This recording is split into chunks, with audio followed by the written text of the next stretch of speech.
Aussitôt vacciné contre la Covid-19, Benyamin Netanyahou brandit fièrement son précieux sésame.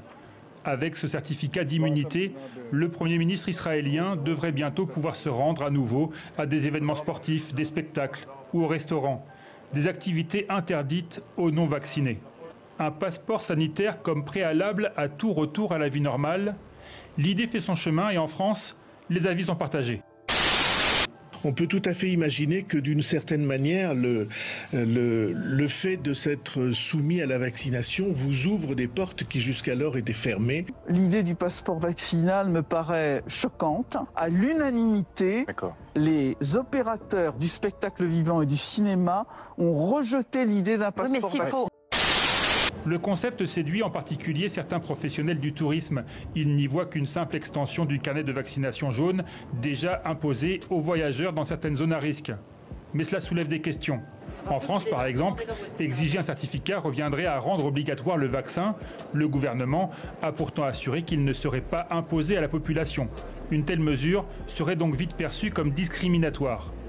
Et en l'état actuel des connaissances, selon les autorités sanitaires, ce prétendu passeport n'offrirait aucune garantie.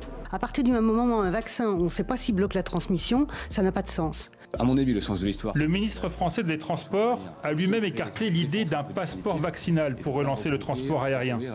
Mais au sein même de l'Union européenne, d'autres pays comme l'Espagne plaident pour un certificat standardisé. Le Premier ministre grec voudrait donner aux personnes vaccinées le droit de voyager sans entrave, de préférence avant cet été, espérant ainsi sauver l'industrie touristique de son pays.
La vaccination contre le coronavirus ne sera pas obligatoire.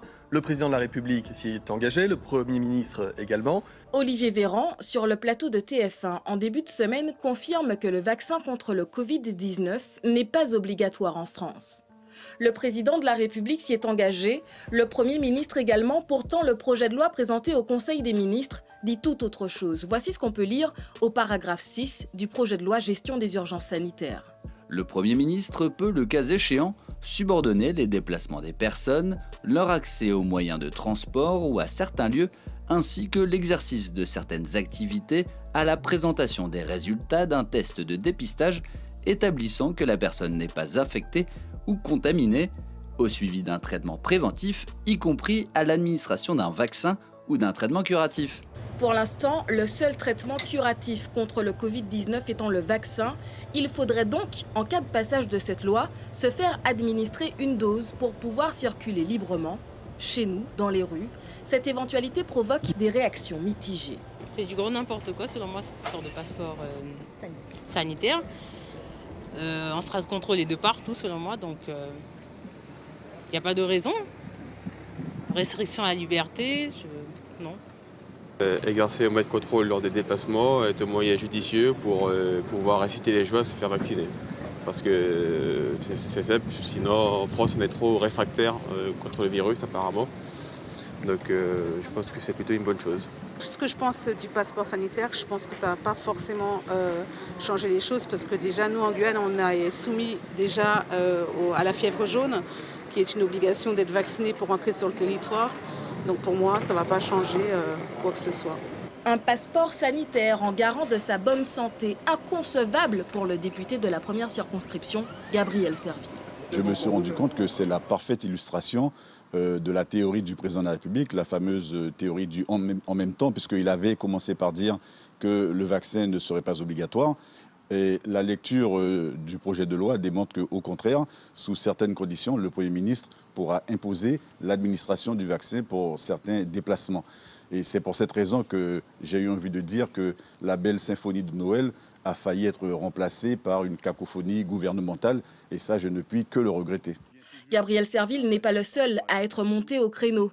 Comme lui, Marine Le Pen pour le Rassemblement national, le numéro 2 des Républicains Guillaume Pelletier ou encore Nicolas Dupont-Aignan pour Debout la France crient au scandale. Il faut tout revoir selon l'opposition. En début de semaine, le projet de loi a été reporté. Bonsoir à vous. Bonsoir Jean-Mathieu. Tout va bien? Oui, très bien, ça va. Alors, on commence avec vous, Paola. En pleine pandémie, vous avez peut-être trouvé le moyen de voyager malgré la fermeture des frontières. Oui, alors c'est très simple, hein, Jean-Mathieu. Oui. Il vous suffit d'être millionnaire et d'acheter à prix d'or des passeports dans des tout petits pays. Ils sont si peu touchés par l'épidémie que les ressortissants échappent à toutes les restrictions de circulation. C'est le nouveau luxe anti-confinement, faire appel à une agence spécialisée pour échapper au virus. Et selon le journal Le Monde, le passeport le plus prisé serait celui du Vanuatu, en plein océan Pacifique. Alors c'est un refuge en mode Robinson Crusoe, hein, l'un des passeports les moins chers au monde. Il coûte seulement 130 000 €. Alors il est livré par la poste en moins d'un mois, mais bon, il y a quand même un hic, hein, on ne peut pas résider dans le pays plus de 6 mois. Ce qui est quand même un inconvénient quand on cherche à fuir une épidémie. C'est pourquoi les super riches misent aussi sur Chypre. Alors d'abord, sur l'île, les hôpitaux n'ont jamais été débordés. Et pour la bagatelle de 2 millions d'euros investis dans un logement sur place, vous obtenez un permis de résidence convertible en passeport européen. Mais le Graal des passeports se trouve aux Pays-Bas. Là, c'est carrément un visa d'or. Vous injectez 1,25 million d'euros dans une start-up et au bout de 5 ans, vous avez la nationalité. Bon, alors on imagine quand même que depuis le début de la pandémie, le marché des passeports a littéralement explosé, non? Ah oui, tout à fait. Alors, à en croire le cabinet Henley & Partners, il y aurait 42% de demandes supplémentaires. Et oui, avec la fermeture des frontières, des grandes fortunes se sont retrouvées bloquées dans des pays pauvres, elles qui d'habitude se font soigner à l'étranger. Et là, inutile d'avoir un jet privé, inutile d'avoir un yacht, ce qu'il vous faut, c'est une autre citoyenneté. Et si possible, à prix réduit. Alors aux Caraïbes, eh bien, on casse les prix. À Sainte-Lucie, pour un passeport acheté, vous en avez un deuxième gratuit pour l'un de vos proches. À la Barbade, il y a une super promotion aussi. Hein. Venez télétravailler sur l'île, 1 an de visa offert. Avec la chute du tourisme, eh bien, il reste au moins une chose à ces pays, vendre leur nationalité. Pardon. Mais ça veut dire que donc ils acceptent tous les citoyens alors? Alors en grande majorité, et c'est aussi ça le problème. Hein. Ces programmes qu'on appelle Passport for Cash existent depuis 1984. On leur reproche de fournir un abri aux détenteurs d'argent sale, voire même d'offrir un passeport à des criminels. Pour l'OCDE, il faciliterait aussi l'évasion fiscale. Bon, toujours est-il qu'avant, eh bien, on frimait quand on on avait plusieurs cartes de crédit. Eh bien, en ces temps de Covid-19, avoir plusieurs passeports, c'est aussi ça le signe ultime extérieur de richesse.